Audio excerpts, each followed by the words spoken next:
In this tutorial, I'm just going to share with you how to take the user input and then put into the array, or we call it list in Python.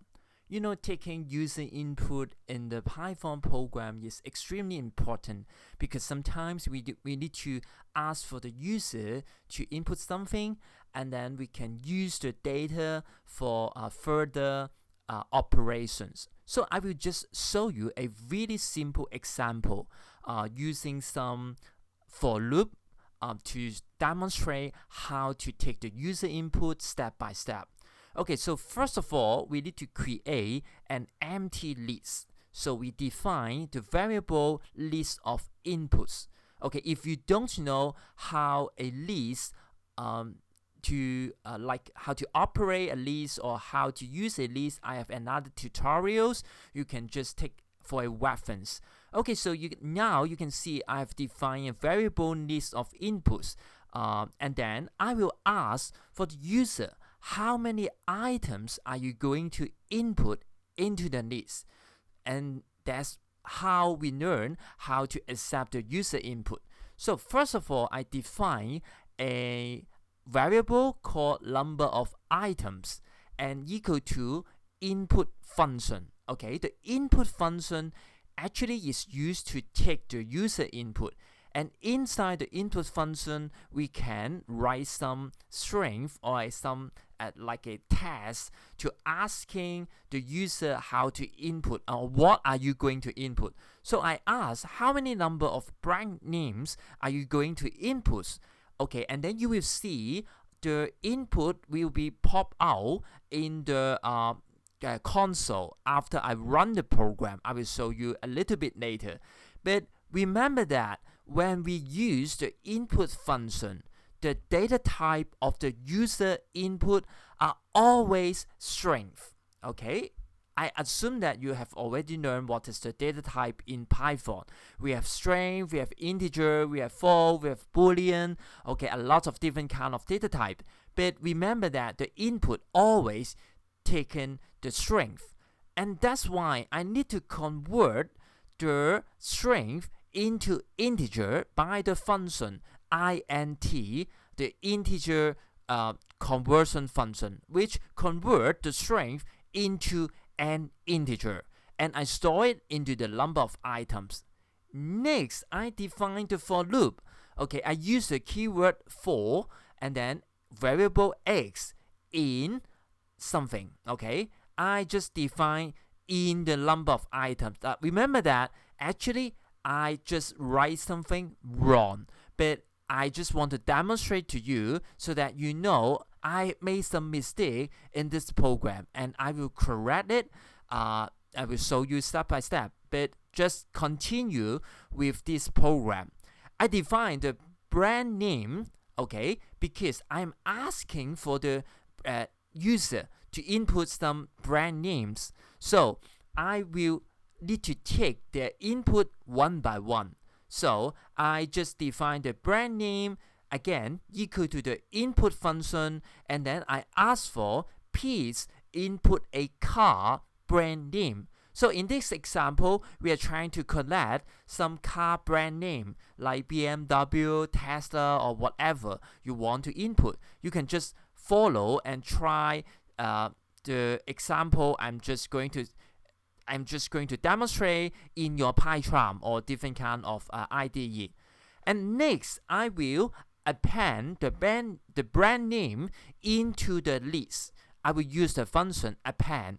Again, I have created other tutorials helping you to understand all the operation of the list. You can just take a look as a reference if you don't understand how a list working.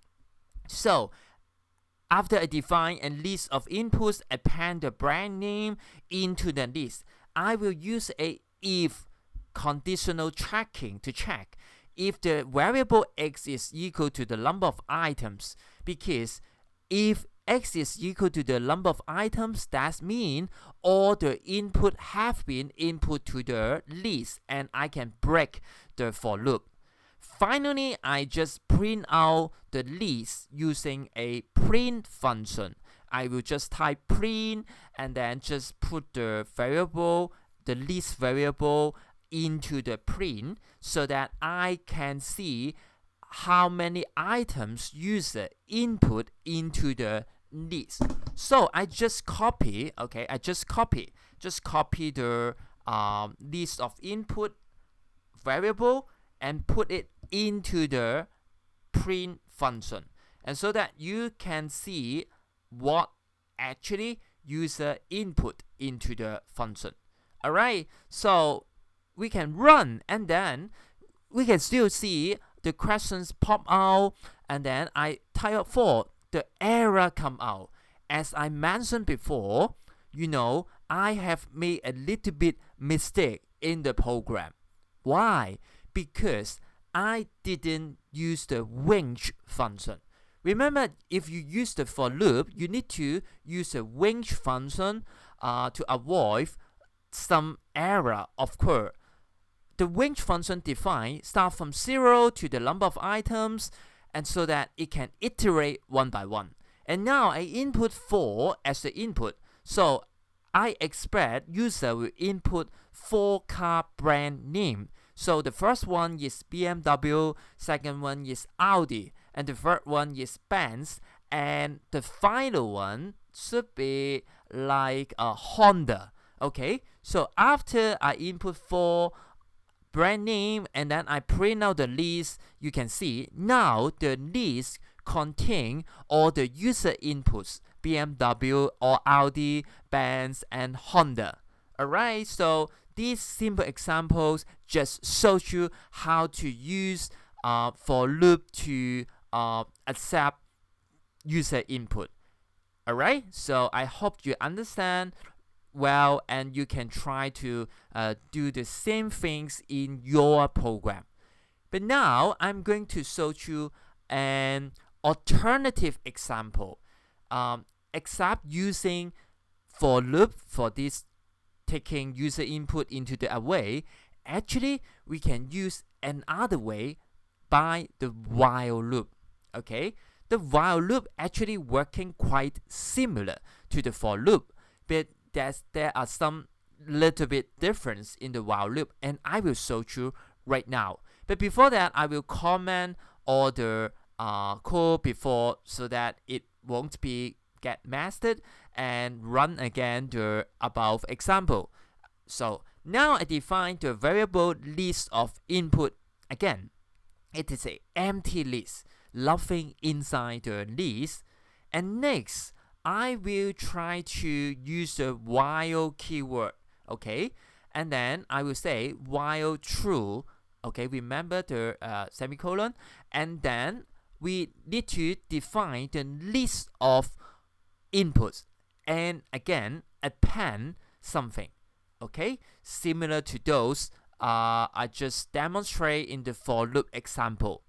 Okay, after you use the list of input dot append, and then I will ask for input function, okay? Please input a car brand names, okay? But now, a little bit difference, I need to ask for please input quit, okay? The quit will be the identifier for the program to know that, okay, user want to quit.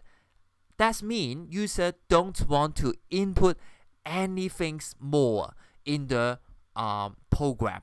Okay, so that is a difference.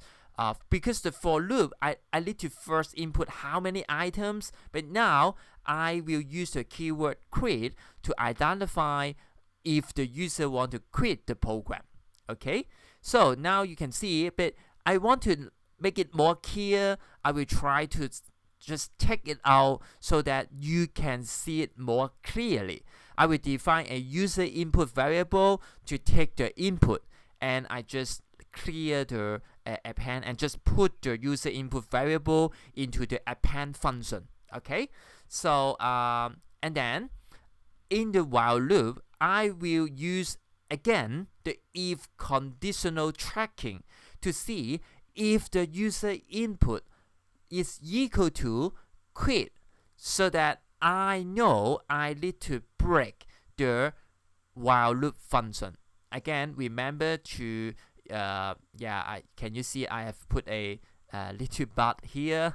Remember, you can just easily to see it. I just missing a semicolon, right? So just remember to have the semicolon and then run the program. Now you can see in the program it asks you to input a car brand name.